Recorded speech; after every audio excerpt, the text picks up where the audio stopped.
Hey guys, we received this FLISSA small folding pocket knife for test and try. 2.4-inch T2 steel blade with the EDC knife with the pocket clip and G10 handle. So liner lock knives for the man or woman and the sharp knife for camping, hiking, hunting or everyday use.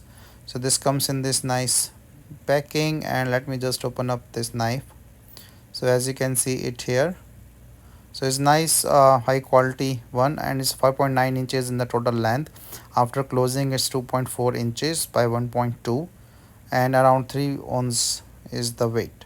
So you see, like if it is all locked, I cannot just open without pressing this button and locking it again.